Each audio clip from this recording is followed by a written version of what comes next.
This is the door panel set for the Jaguar Mark 10 and 420G models.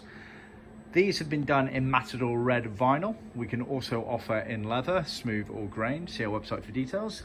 They include, as standard, the embossed pattern using high frequency welding machine, which we have on site, as per original spec for how it left the factory on the fronts and the rears. As you can see, it actually bonds it to the board, so right down in there, so that's actually attached to the board there.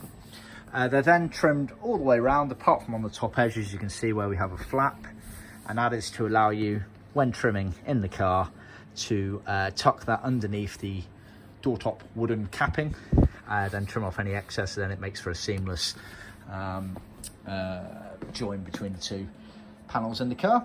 The blanks are cut on our in-house CNC machine, and they have all the relevant fixing, pilot holes, also the pilot holes for the door top cappings to attach onto it, the holes for the armrests to attach on, and then the door release and window mechanisms. It's worth noting some of these cars as well had the electric window switches, so we've made allowances for those as well.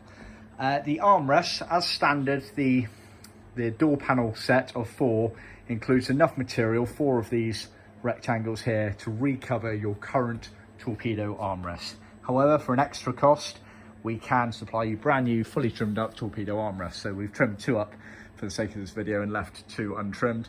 This customer is actually having all 4 trimmed up, but I wanted to just do the video beforehand just to show you. So these have been done using new molded inners, trimmed all the way round. It's worth noting, obviously, you have the holes there, which then go through to the back there. And there's one just there, which goes through obviously to there for attaching to the door.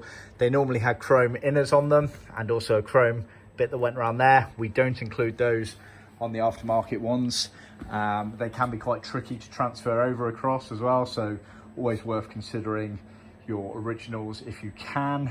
But failing that, a lot of people do without. Once it's all in the car, you don't really notice. So like I say, they are optional extras, those fully trimmed up ones, and you need 2 for the, rather a pair for the front doors and a pair for the rear doors. Door panel and armrest retrim is included as standard in our trim kits, but the door armrests are always an optional extra, so just bear that in mind. So as you can see, very nicely done. The embossing all the way around there like that. See our website for more details.